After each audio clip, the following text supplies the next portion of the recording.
नमस्कार दोस्तों, कैसे आप सभी। स्वागत है आप सभी का आज की इस क्लास में। तो अभी हम बात करने वाले हैं आठवीं, जो हमारी कक्षा है, आठवीं क्लास है, उसके अंदर हम जो बात कर रहे हैं वो हमारी बात चल रही थी गणित के अंदर, और हम कर रहे थे चैप्टर नंबर 1, चैप्टर 1। और चैप्टर 1 हमने स्टार्ट किया था, जिसका नाम है परिमेय संख्याएं।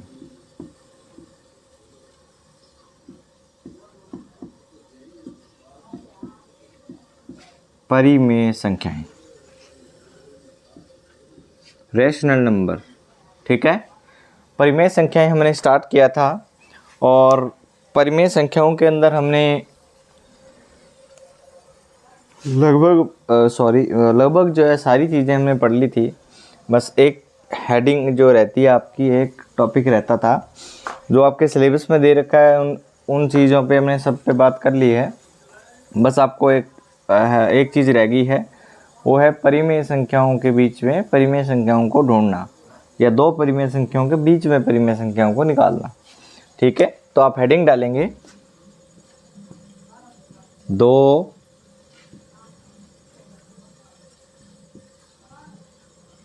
परिमेय संख्याओं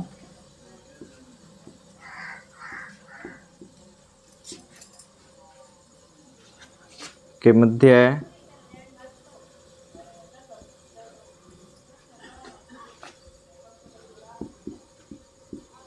परिमेय संख्याएं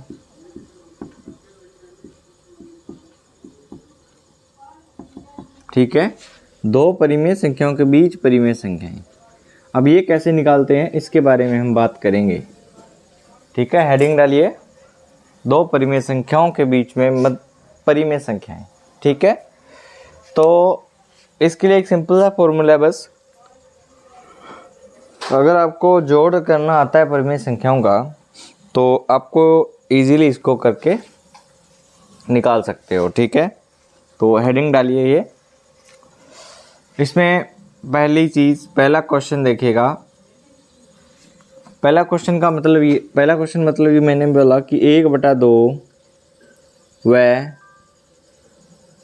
3/4 के मध्य, प्रश्न ऐसे आएगा, मध्य 5, या इसको लिखने से पहले एक इम्पोर्टेंट चीज़ लिखना बहुत ही ज़रूरी है। ठीक है, आप एक चीज़ लिखिए इसके अंदर, हेडिंग में लिखिए, हेडिंग के जस्ट नीचे लाइन में लिखिए कि दो परिमेय संख्याओं के बीच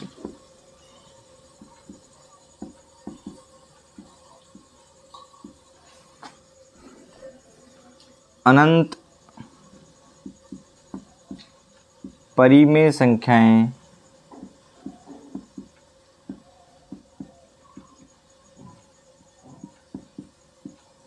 होती है। देखिएगा, ये इनफाइनाइट है, अनंत का मतलब इनफाइनाइट। ठीक है, तो इसके अंदर आप इसके अंदर ये परिभाषा इसकी लिख सकते हो। ठीक है, चलिए, तो इसमें आप लिखेंगे कि दो परिमेय संख्याओं के मध्य क्या होती है, बहुत सारी अनलिमिटेड जो है अनंत परिमेय संख्याएं होती है। ठीक है, तो हम इसमें प्रश्न नंबर 1 लेते हैं। 1/2 प्लस 3/4, प्लस का नहीं, वह 3/4 के मध्य एक परिमेय संख्या निकालिए।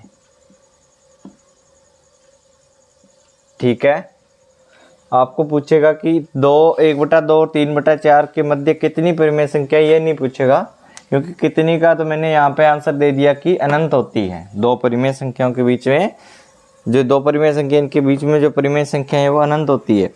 लेकिन 1/2 3/4 के मध्य परिमेय संख्या निकालनी है, एक, वो भी एक। कई बार 2 बोल देगा, कई बार 5 बोल देगा, ठीक है, 10 भी बोल सकते हैं। तो आपको जो है निकालनी होती है, आपको ऐसे ही नंबर दे देगा, परिमेय संख्या दे देगा, उसके बीच आपको जितनी भी दे रखी उतनी परिमेय संख्या निकालनी होती है। तो हम पहले एक संख्या इसके अंदर निकालेंगे। सिंपल सा तरीका है, इन दोनों को जोड़ दो और 2 का भाग दे दो, ठीक है। तो इसका फॉर्मूला क्या है, आप फॉर्मूला लिखेंगे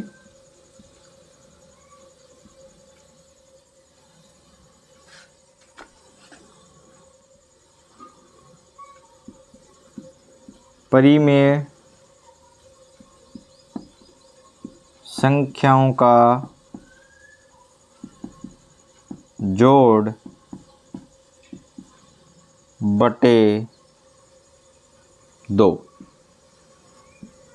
ये फॉर्मूला है मेरी तरफ से कि जो परिमेय संख्या दे रखी है ना, उनको जोड़ो, ठीक, और उनको जोड़ने के बाद 2 का भाग दे दो, बस उनके बीच की परिमेय संख्या आ जाएगी, एकदम बीच की। जैसे कि आप जानते हो संख्या रेखा के बारे में, ये संख्या रेखा है, यहाँ पे 0 होता है, इस साइड जाएंगे तो नंबर प्लस में चलेंगे, इस साइड जाएंगे तो नंबर माइनस में चलेंगे।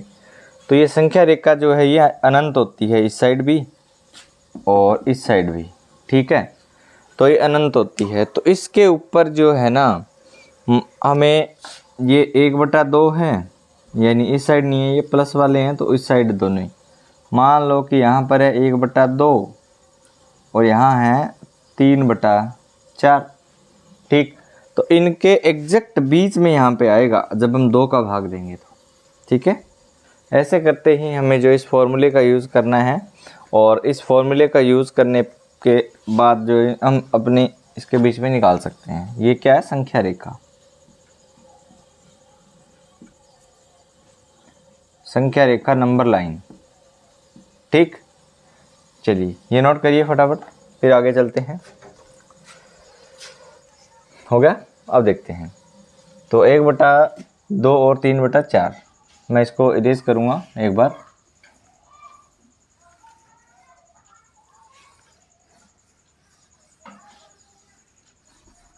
एक बटा 2 और 3/4। प्रश्न नंबर 1,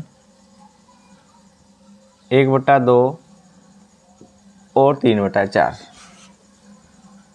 इनके बीच में परिमेय संख्या निकालनी है 2। तो वही फॉर्मूला यूज़ करेंगे, फॉर्मूला। तो फॉर्मूले में यूज़ करने के लिए क्या करना पड़ेगा, परिमेय संख्याओं का जोड़ना। अब परिमेय संख्याओं का जोड़ क्या है, 1/2 प्लस 3/4, ये जोड़ है, बटे में 2 आ गया, ये लो। अब इसको हल करते हैं। तो इन दोनों का जोड़ने का तरीका मैंने सिखाया हुआ है आपको, कैसे करेंगे। 4 दूनी 8, 4 एकम 4, 3 दूनी 6 बटे 2, आगे 6 और 4 10 बटे 8 बटे 2। ये देखिए, क्या आपने ऐसा नंबर देखा है जिसमें 10/8 बटे 2 हो, ठीक है। तो इसका मतलब क्या होता है, आप कंफ्यूज नहीं होंगे। देखिए, ये इस चीज़ को करने के लिए क्या करना पड़ता है हमें, आपको पता है कि ये है बड़ी मेन, जो क्या बोलते हैं उसको, बड़ी जो लाइन है डिवाइड वाली, इसके ऊपर एक नंबर है अलग से और इसके एक नंबर है अलग से 2/1। 2/1 लिख सकता हूँ इसको मैं, कन्फ्यूज़न नहीं है ना, 2/1 लिख सकता हूँ क्योंकि अकेला नंबर है, इसीलिए मैंने लिखा, क्योंकि ऊपर बटे में है तो इसको भी मैं बटे में लिख लेता हूँ कन्फ्यूज़न को दूर करने के लिए, ठीक है। तो ये देखिए, अब आपको पता है कि दो संख्याओं का ये जो है ना सिंबल बीच में दिया हुआ है, ये भाग का सिंबल होता है, या ये किसका निशान होता है, अगर मान लो मैंने बोला कि 2/3, इसका मतलब ये 2 में 3 का क्या देना है, भाग देना है। ऐसे 2 अंदर 3 बाहर। अगर मान ले मैंने बोला 15/2 या 15/3, तो इसका मतलब ये है कि 15 के अंदर 3 का क्या देना है, भाग देना है। वैसे ही इतने बटे इतने लिखा, इसका मतलब इसका इसके अंदर क्या देना है, भाग देना है। तो चलिए भाग देते हैं। इसको मैं ऐसे लिख सकता हूँ क्या कि 10/8 भाग का निशान लगा के 2/1 लिख सकता हूँ ना। ठीक है, तो अब चलिए आगे लिख सकते हैं। तो अब इसको भाग करने के लिए क्या तरीका था, 10/8 भाग को गुणा में बदल दिया था और इसको 2/1 की जगह पे 1/2 कर दिया था। ठीक है, तो अब जो है इसको काट भी सकते हो आप, जैसे कि इस 10 के अंदर जो है 2 का भाग जा रहा है, 2 पंजे 10, ऊपर बच गया 5, बच गया 8। 5 का 1 से करेंगे, यहाँ भी 1 बच गया, तो 8 का भी 1 से कर देंगे। तो 5 एकम 5, 8 एकम 8, उत्तर आ गया 5/8। ठीक, तो ये 5/8 जो नंबर है ना, ये इसके बीच है। अब इसको हम सिद्ध भी करेंगे कि इन दोनों के बीच में है या नहीं है। क्या तरीका है सिद्ध करने का, देखिएगा। इतना समझ आ गया, सिद्ध करना। अभी ये तो वैसे ही सिद्ध कर रहा हूँ आपके लिए, बट आपको एग्ज़ाम में सिद्ध नहीं करना है। एग्ज़ाम में बस इतना ही करना है, 1 नंबर निकालना था, निकाल दिया आपने। ठीक है, ये मैं आपके लिए सिद्ध कर रहा हूँ कि आपको पता कैसे चले कि हाँ ये सही है। तो 1 में 2 का भाग दीजिए पहले। 1 में 2 का भाग, 2 का भाग नहीं जा रहा यहाँ पर, तो मैं यहाँ पे 0 लगा दूंगा। यहाँ पॉइंट लग जाएगा, यहाँ 0 लग जाएगा। ठीक है, पॉइंट से पहले 0 लगता है। 2 पंजे 10, उत्तर आ गया रिमाइंडर 0.5। इसका उत्तर क्या आया, 0.5। ठीक, अब 3/4 का करता हूँ। तो 3/4 का मतलब 3 में 4 का भाग देना है। तो 4 का इसमें जाएगा नहीं, हो कि छोटा नंबर है, पॉइंट लग के 0 लगेगा, यहाँ पे इसके आगे 0 लगाना होगा। तो 7 चौके 28, बच गए 2, फिर 0 लग गया 20, 5 चौके 20, ये 0 आ गया। आंसर आ गया 0.75। 0.75, तो यहाँ पे आंसर आ गया 0.75। अब पॉइंट 0.5 और 0.75 के बीच में नंबर निकालना है। तो 0.5 प्लस 0.75/2 कर दो, बीच का नंबर आएगा। तो इन दोनों को जोड़ें, तो पॉइंट वाले नंबर कैसे जोड़ते हैं, ऐसे जोड़ते हैं 0.75 0.5। अब जोड़ दो, 5 का 5, 7 और 5 12, 1 बच गया, पॉइंट का पॉइंट और 1 का 1, 1.25।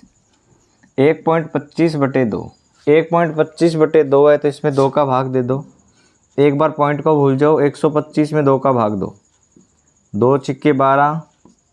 ठीक है, और ऊपर से 5 नीचे आ गया, तो 5 में 2 दूनी 4, 1 बच गया, पॉइंट लगा के 0 लगाएंगे, 2 पंजे 10।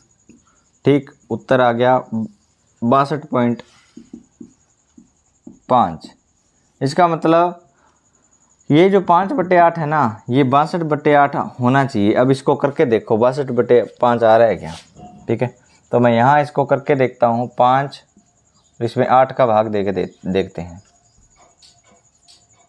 8 का तो नहीं जाएगा, तो 0 लगा के पॉइंट लगाएंगे, तो यहाँ 0 लग जाएगा। 0 लग जाएगा तो 6 8 48, बच गया 2।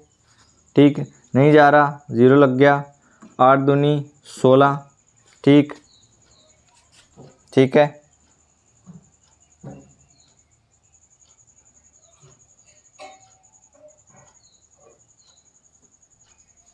अच्छा 62.5 नहीं था भाई, यहाँ पे है ना 100, ये पॉइंट वाला किया था अपनों ने, तो ये क्या आएगा, पॉइंट वाला किया था, तो यहाँ पे 125 नहीं मान, 125 का इतना आता है, अभी 1.5 का आना था ना। तो 1.5 का क्या है कि यहाँ पे 2 डिजिट और छोड़ने हैं, तो यहाँ पे एक काट, इसको काट देंगे। देखिए, जब ऐसा करना हो ना कि 2 इधर 2 नंबर छोड़ के फिर डिजिट लगानी है, तो एक तो यहाँ पॉइंट लगा हुआ है, तो इसको उठा के इस 2 को छोड़ के इधर लगा दो। तो इसको मैं ऐसे लगा सकता हूँ ये यहाँ लगा हुआ है तो इसको मैं ऐसे लगा सकता हूँ, ये 2 छोड़ दे आगे के, तो ये आ जाएगा 6 के आगे लग जाएगा और आगे 2 5 लग जाएगा।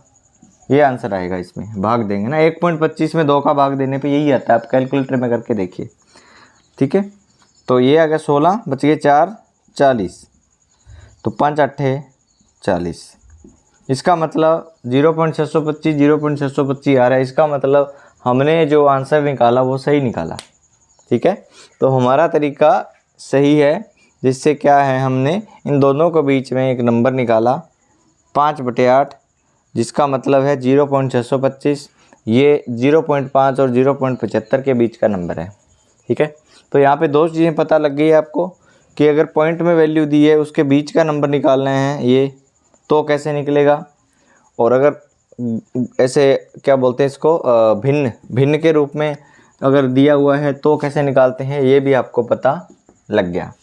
तो आपको जो है इतना सा ही नोट करना है बस, ये वाला। ठीक है, इसको नोट करिए, ये बस रफ कार्य है, आपको समझाने के लिए था। समझ आ गई बात? चलिए इसको नोट करिए, ये आंसर आ गया आपका। ठीक है, ऐसे आगे चलते जाते हैं और फिर जो संख्याएं जो है आती जाती है। ठीक है, चलिए नेक्स्ट, इसको नोट करिए। अगर इस वाले को करना चाह रहे थे तो कर लेना, कोई दिक्कत नहीं है। वीडियो को बैक कर लेना और बैक करके फिर से जो इसको कर सकते हो।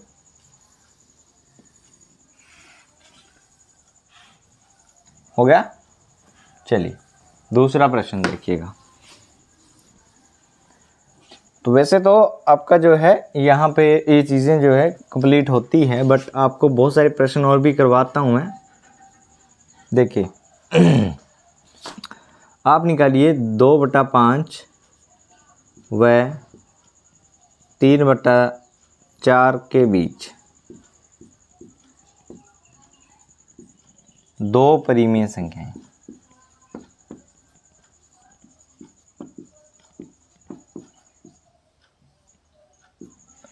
दो परिमेय संख्या निकालनी है। आप ट्राई करिए जल्दी से।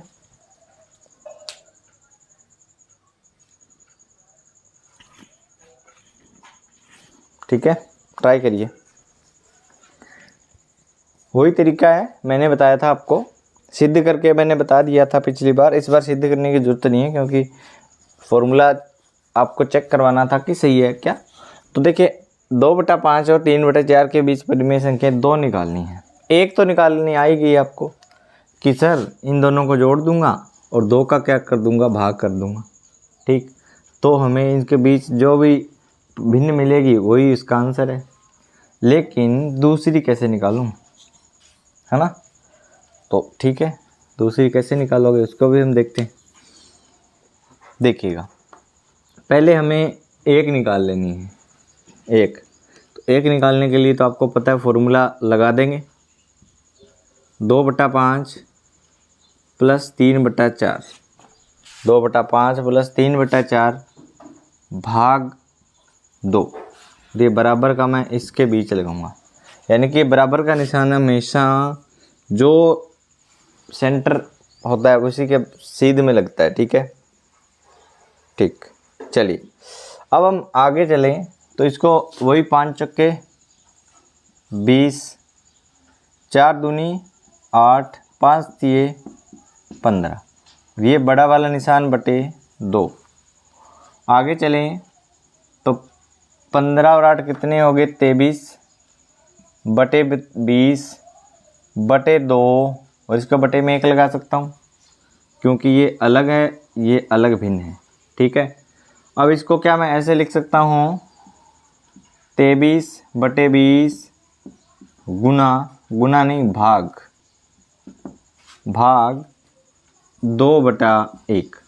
ठीक, और आप जानते ही हैं कि जब भाग की बात आती है तो हमें करना क्या होता है, तो हमें आगे वाला नंबर तो सेम लिखना होता है, भाग के निशान को गुना में, और आगे वाला उसके जो भिन्न लिखी हुई है उसको उल्टा करके लिखना होता है। अब ये गुना में बदल गया क्योंकि भाग को हल करने का तरीका यही है। अब 23 का इसके साथ गुना, 23 से कम 23, 20 दूने 20 दूने 40, ये लो 40 हो गया। ये उत्तर आ गया। इस दोनों के बीच के अंदर परिमेय संख्या आ गई। अब इसका मतलब क्या हुआ? अब एक चीज़ देखिए आप कि ये संख्या रेखा मैंने बताई थी आपको, ठीक। यहाँ पे मान लो कि 0 था संख्या रेखा पे। आपको 2/5 और 3/4 के बीच निकालना था। मान लो यहाँ पर था 2/5 और यहाँ पर था 3/4। इनके बीच हमने निकाला यहाँ पर कहीं, और ये यहाँ पे आ गया अपने पास 23/40, ठीक। तो इन दोनों के बीच में कहीं पर भी हो सकता है, कहीं पर भी, मतलब यहाँ भी, यहाँ भी, यहाँ भी, यहाँ भी, यहाँ भी, यहाँ भी, यहाँ भी, यहाँ भी, यहाँ भी, यहाँ भी, मतलब मैंने बोला था कि अनंत होती है नंबर, अनंत भिन्न होती हैं, अनंत संख्याएं होती हैं, किन्हीं दो परिमेय संख्याओं के बीच में अनंत होती हैं, बहुत सारी होती है, अनलिमिटेड होती है। तो कहीं कोई सी भी निकाल लो।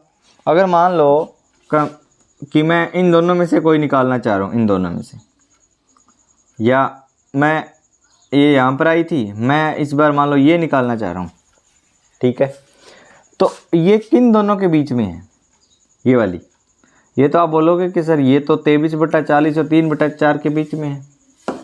अगर मैं ये निकालना चाह रहा हूँ यहाँ पर, तो यहाँ पर तो देखोगे कि सर ये तो 2/5 और 23/40 के बीच में है, ठीक है। तो एक तो हमें ये मिलेगी। अब उसी का यूज़ करके ही हम आगे वाला निकालेंगे।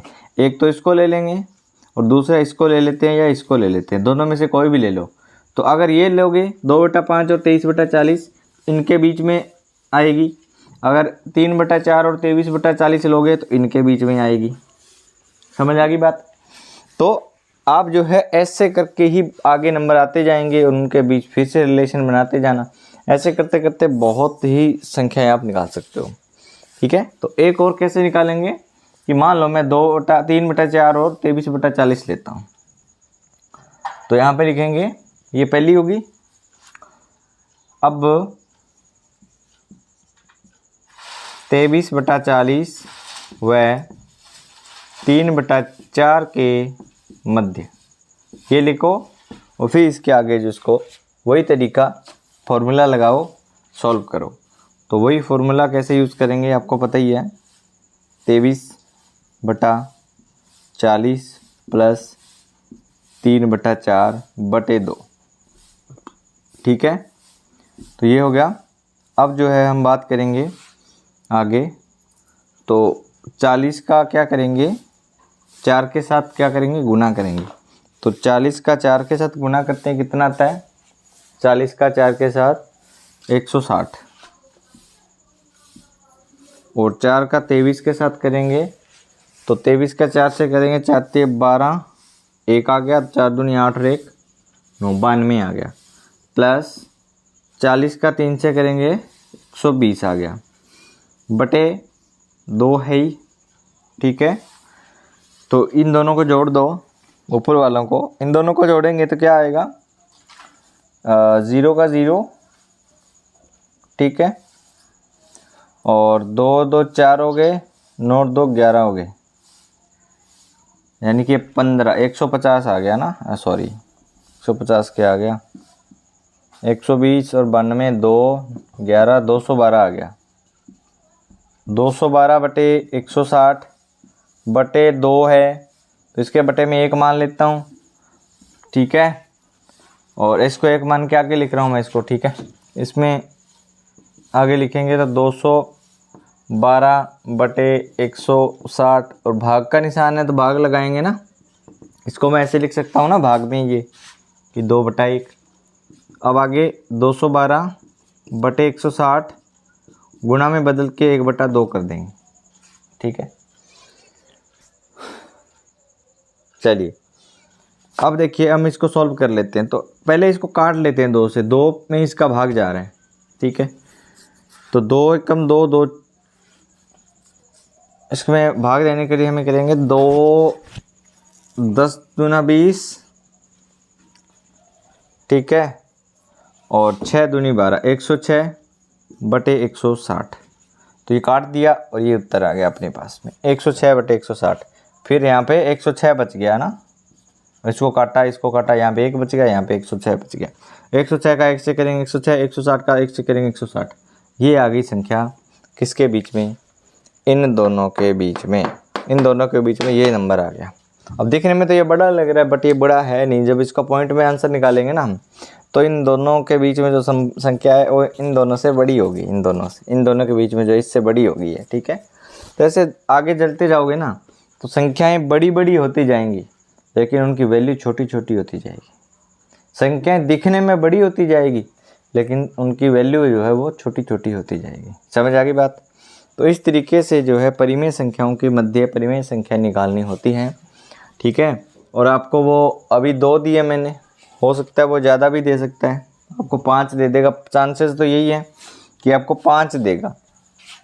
तो 5 देगा तो अब तरीका यही है कि पहली बार आपने ये यूज़ किया, इस बार आप ये यूज़ करोगे, अगली बार फिर इसको। अब देखिए ये जो आई है ये किसके किसके बीच है? इन दोनों के बीच, इन दोनों के। यहाँ कहीं पर आई है ये 106 और 160, ये यहाँ कहीं मान लो बीच में आती है, सेंटर में, हमेशा बीच में आती है। तो अब क्या करोगे?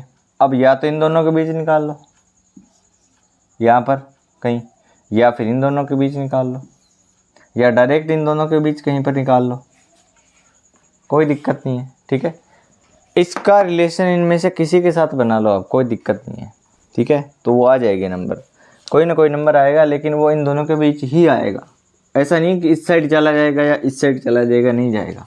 समझ आ गई? तो ये होती है संख्या रेखा, और संख्या रेखा पे हमें इन संख्याओं को इस तरीके से निकालना होता है, परिमेय संख्याओं का, ठीक है। ये था परिमेय आपका चैप्टर, और इस चैप्टर के अंदर हमने आज जो है आपको परिमेय संख्याओं के बीच में परिमेय संख्या निकालना सिखाया, ठीक है। तो इतना चैप्टर आपका था। अब मेरे को नहीं लगता उसमें कुछ और चीज़ें हैं, नहीं है, सारी चीज़ें मैंने A to Z सारी चीज़ें करवाई हैं।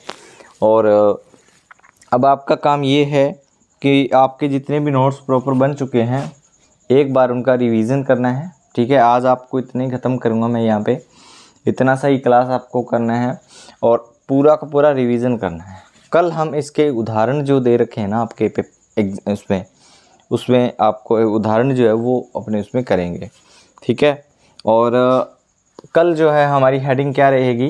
कल हमारी हेडिंग रहेगी कि पाठ्य पुस्तक के, आप हेडिंग डाल सकते हो पाठ्य पुस्तक के, अभी यहाँ मत डालना, सॉरी, पाठ्य पुस्तक के उदाहरण,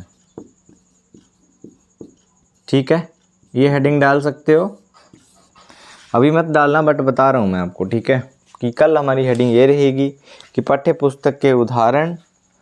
और अगर टाइम लगा तो हम क्या करेंगे, उनके एक्सरसाइज को भी स्टार्ट कर देंगे। यानी 2 क्लासें शायद इसमें और होगी, फिर 2 क्लासों के बाद आपका चैप्टर ख़त्म हो जाए। कल सारे उदाहरण ख़त्म कर दूंगा मैं, और परसों जो है आपकी एक्सरसाइज को भी ख़त्म कर देंगे। क्योंकि एक्सरसाइज ख़त्म करने में कोई दिक्कत नहीं है, क्योंकि एक्सरसाइज में ज़्यादा टाइम नहीं लगेगा, क्योंकि सारा कंसेप्ट आप समझ चुके हो।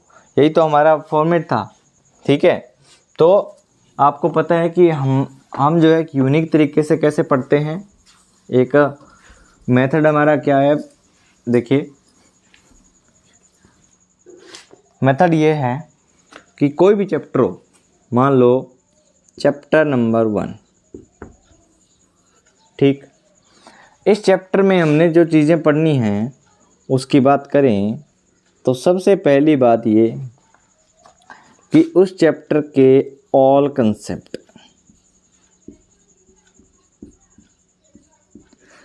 कंसेप्ट की आपको एक लिस्ट दी जाए इंडेक्स फॉर्म में, जो मैंने आपको स्टार्टिंग में ही बता दिया था कि इतनी इतनी लिस्ट है, ये इतने इतने टॉपिक इसमें दे रखे हैं। परिमेय संख्या क्या होती है, परिमेय संख्याओं के बीच संख्या निकालना, परिमेय संख्याओं का जोड़, परिमेय संख्याओं का घटाव, वो क्या थी, लिस्ट थी, एक कंसेप्ट, जितने कंसेप्ट इसमें थे। समझ आ गई बात?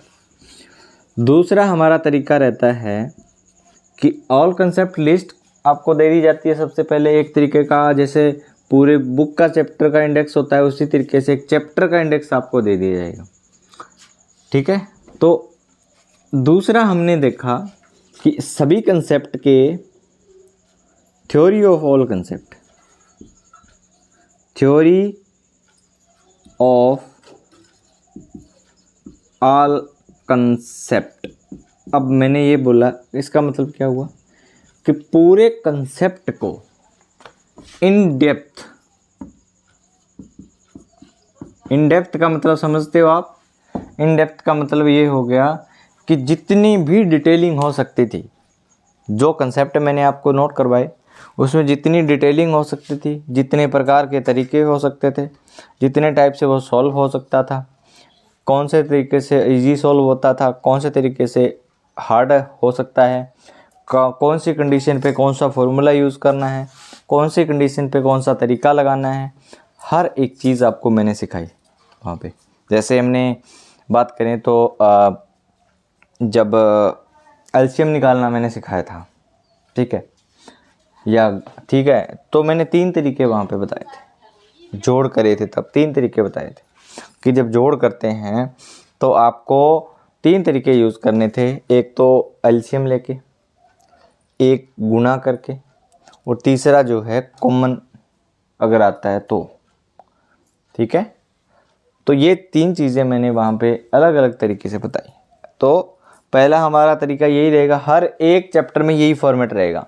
पहले सारे कंसेप्ट की लिस्ट दूंगा, फिर इससे आइडिया क्या लगेगा, आपको आइडिया लग जाएगा स्टार्टिंग में कि यार हाँ मेरे को इतने कंसेप्ट पढ़ने हैं।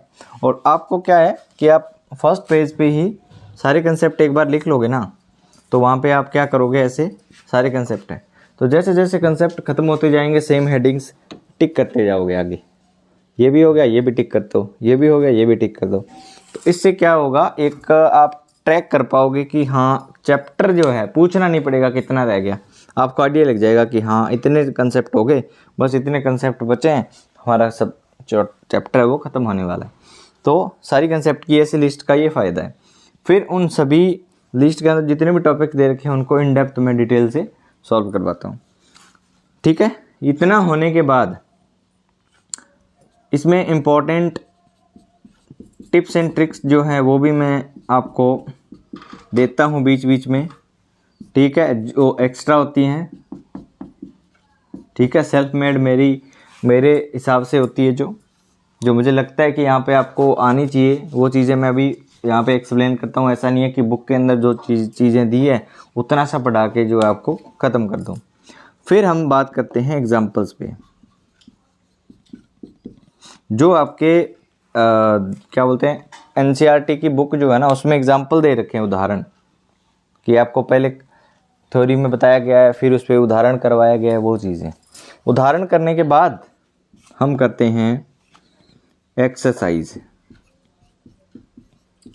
जो आपकी एक्सरसाइज दे रखी है उसमें 1.1, 1.2, 2.1, 2.3 ऐसे करके। तो इस तरीके से जो एक्सरसाइज दी हुई है ना, फिर अपने एक्सरसाइज पे आते हैं, लास्ट में जाके एक्सरसाइज करते हैं। एक तरीके से तो मैंने एक्सरसाइज करवाई है, बट ये एनसीईआरटी की एक्सरसाइज है। एक्सरसाइज तो मैंने बहुत सारी करवा दी आपको, ठीक है, लेकिन एनसीईआरटी की एक्सरसाइज और एग्जाम्पल्स करने क्यों इंपॉर्टेंट है, क्योंकि एनसीईआरटी क्या करता है कि इसमें से डायरेक्ट क्वेश्चन उठा के आपको देता है, क्योंकि बोर्ड आपका पेपर करवाता है, आरबीएससी बोर्ड, तो उसमें क्या है डायरेक्ट जो एग्जाम्पल्स और एक्सरसाइज में से ही क्वेश्चन उठा के आपको डायरेक्ट देता है वहाँ पे, ठीक है। तो तीसरा जो फाइनल ये एक्सरसाइज हम करवाते हैं। फिर उसके बाद में जो है इस चैप्टर के अंदर जो कुछ लास्ट में देखते हैं कि अगर कोई डाउट आपका रहता है, डाउट्स रहते हैं, या कोई आपको किसी कंसेप्ट में कोई दिक्कत है, या कोई कंसेप्ट रह जाता है चैप्टर में बाय द वे, तो उसको हम जो है लास्ट में रखते हैं। ये फॉर्मेट रहता है, ठीक है, किसी भी चैप्टर को करने का। तो अब हमारे कहाँ हो गए, ये हो गया, ये हो गया, ये भी हो गया है, बाकी इसमें कुछ चीज़ें रह गई तो वो आगे चलती जाएगी, ये साथ के साथ चलता है। फिर एग्जांपल्स को हम करने वाले हैं, ये एक बचा है और ये बचा है, 2 चीज़ें बची हैं इसमें, ठीक है। अगर इतना हो जाता है ना, इसका मतलब ये हो गया कि आपका 80% काम जो है कंप्लीट हो चुका है, और ये इतना सा बचता है बस, इसमें ज़्यादा टाइम नहीं लगता है, ठीक है। तो ये होगा कंप्लीट। अब हम बात करेंगे कल, और कल हम चैप्टर वन के एग्जाम्पल्स पे आएंगे और एग्जाम्पल्स करने वाले हैं सारे के सारे, ठीक है। तो मिलते हैं नेक्स्ट क्लास में। Thank you.